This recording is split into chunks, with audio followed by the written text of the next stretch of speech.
Bora lá, turminha, vamos para a correção? Então, como ficaram aí as respostas, turma?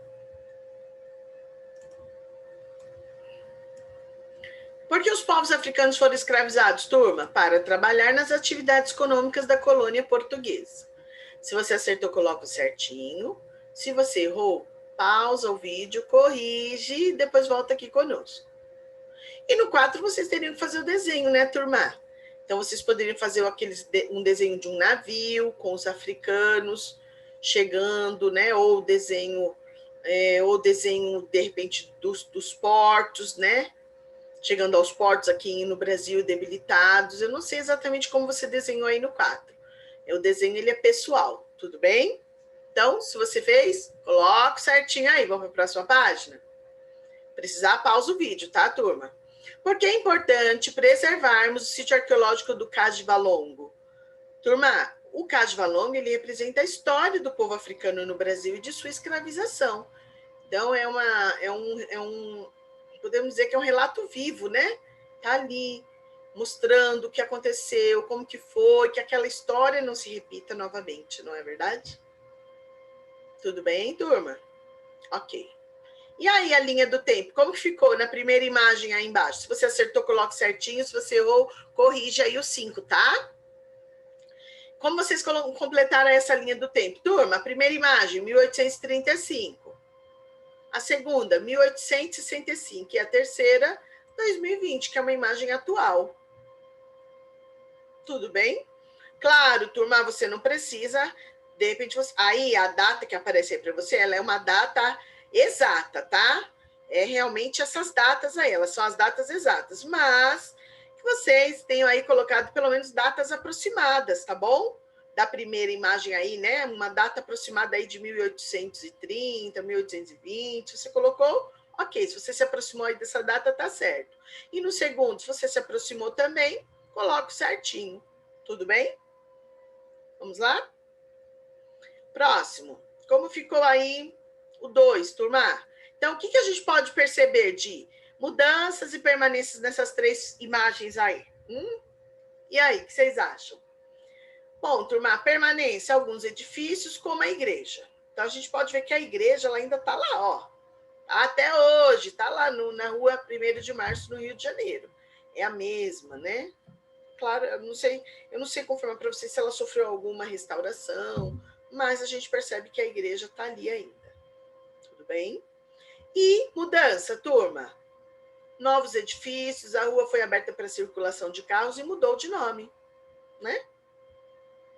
Algumas mudanças aí na fachada de alguns prédios, né? Altos prédios lá no finalzinho da última imagem aí, ó, a imagem atual de 2020, né?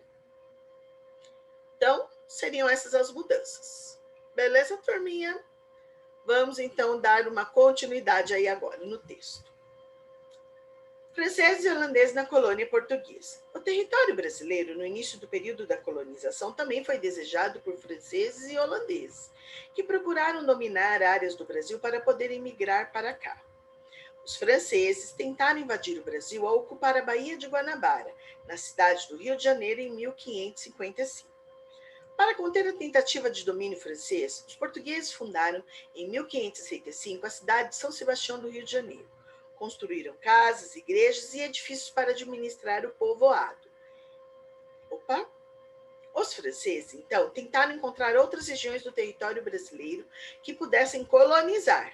Viajaram para o norte do país e fundaram a cidade de São Luís do Maranhão em 1612, mas foram definitivamente expulsos 3 anos depois, em 1615. Entre 1624 e 1630, os holandeses conquistaram uma parte do nordeste do Brasil e se estabeleceram nas cidades de Recife e Olinda, no estado de Pernambuco. O objetivo era explorar a cana-de-açúcar e ganhar dinheiro, como já faziam os portugueses. Em 1654, porém, os holandeses também foram expulsos pelos portugueses do território brasileiro. Olha aí, turma, a ponte Maurício de Nassau, em Recife. O nome é uma homenagem ao explorador holandês que governou e investiu no desenvolvimento da cidade, e ela foi a primeira ponte de grande porte construída no Brasil, turma. É uma ponte muito antiga. Tudo bem? Linda, né? Em seu rápido domínio do Nordeste, os holandeses elaboraram o traçado das ruas, instalaram o sistema de saneamento, construíram jardins, escolas e teatros e inauguraram o primeiro observatório astronômico do continente americano. Até os dias de hoje, é possível perceber a influência dos holandeses em Recife.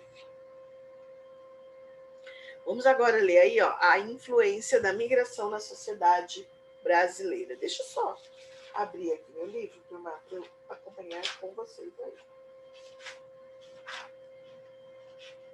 Só um momento, por favor.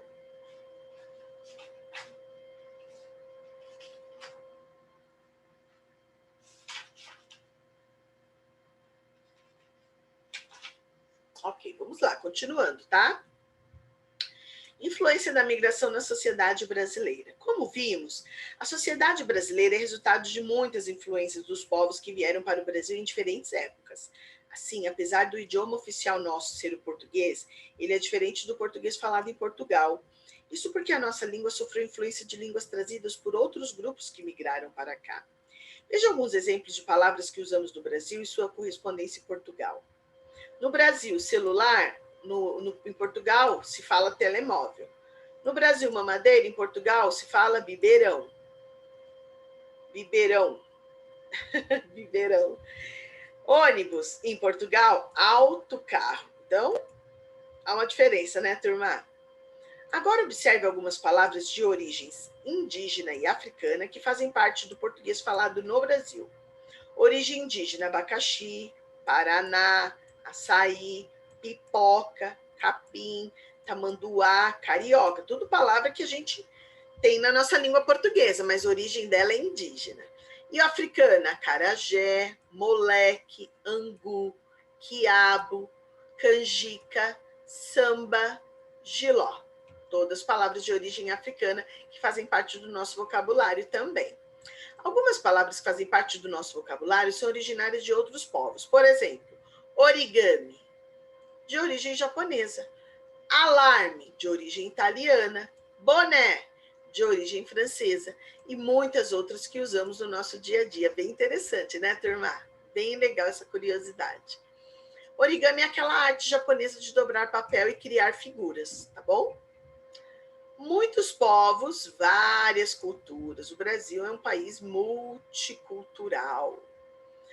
O tráfico de africanos escravizados foi proibido no Brasil em 1850. Sem poder repor essa mão de obra, trazendo mais africanos, o governo brasileiro começou a incentivar a vinda de pessoas de outros países para trabalhar e ocupar áreas ainda vazias do território.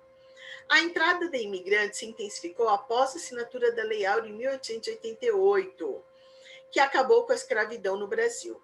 Essa lei foi resultado das pressões internacionais pelo fim dos regimes escravocratas no mundo, da campanha abolicionista brasileira e das lutas e resistências dos escravizados. Bom, aí no glossário está falando o que é abolicionista, que defende o fim da escravidão. Então, turma, muitos povos de várias culturas, então a gente percebe aí nesse textinho que com o fim, graças a Deus, né? Graças a Deus, nós podemos dizer, né, gente? Com o fim aí da escravidão no país em 1888, com a assinatura da Lei Áurea, então o país passa a motivar, intensificar a entrada de imigrantes para regiões que ainda não eram povoadas, espaços vazios no nosso território, para que o nosso país ele crescesse e se expandisse mais ainda a questão comercial, econômica. Tudo bem? Você sabia? Imigrante é a pessoa que entra em um país que não é o seu, com o objetivo de se fixar no novo lugar e construir sua vida. O Brasil é cheio de imigrantes. Imigrantes de várias nacionalidades vieram para o Brasil nos séculos 19 e 20. Muitos deles para trabalhar nas fazendas de café, substituindo os escravizados que haviam sido libertos após a abolição. Confira na tabela a seguir a nacionalidade desses imigrantes e quantos chegaram ao Brasil durante esses séculos. Imigração no Brasil entre os anos de 1884 a 1939, tá? Então, nacionalidade, olha, mostra aí o total de pessoas, turma, de alemães, de espanhóis, italianos, japoneses, portugueses, sírios e turcos e outros. E a quantidade aí que veio para o Brasil entre os anos de 1884 e 1939. Ok? No período apresentado na tabela anterior, os italianos representaram o maior número de imigrantes que chegaram ao Brasil em busca de trabalho e melhores condições de vida. Após esse período, na década de 50, muitos italianos continuaram a chegar no país. As condições da viagem para chegar ao Brasil não eram as melhores. Os navios vinham lotados, com pouca higiene, e por isso muitos chegavam aqui doentes ou mesmo morriam no caminho. As doenças mais comuns eram a cólera e o sarampo. Após dias a bordo de um navio, muitos imigrantes ainda precisavam ir de trem ao seu destino final. Olha aí, turma, mostrando alguns italianos na lavoura do café em 1953. As passagens, tanto do navio quanto do trem, eram custeadas pelo governo brasileiro e por fazendeiros que os contratariam como empregados. O pagamento desse custo deveria ser feito com o trabalho na lavoura. Essa condição de pagamento gerou uma situação de dependência para os imigrantes, que não conseguiam pagar as dívidas e ainda comprar alimento e vestuário com o que recebiam. Então, eles vinham, tudo era custeado, mas eles acabavam ficando, né, aqui, porque essa condição de pagamento gerou uma situação de dependência muito grande, já que eles não conseguiam pagar as dívidas para os fazendeiros, para quem eles trabalhavam. Olha aí, turma, o desembarque de imigrantes na cidade de São Paulo. Os primeiros imigrantes a chegar com o apoio do governo ao Brasil foram os alemães. Em seguida vieram os italianos, os suíços, os japoneses, os espanhóis, os sírios, os turcos, libaneses, poloneses, judeus, peruanos, paraguaios, bolivianos, coreanos e chineses.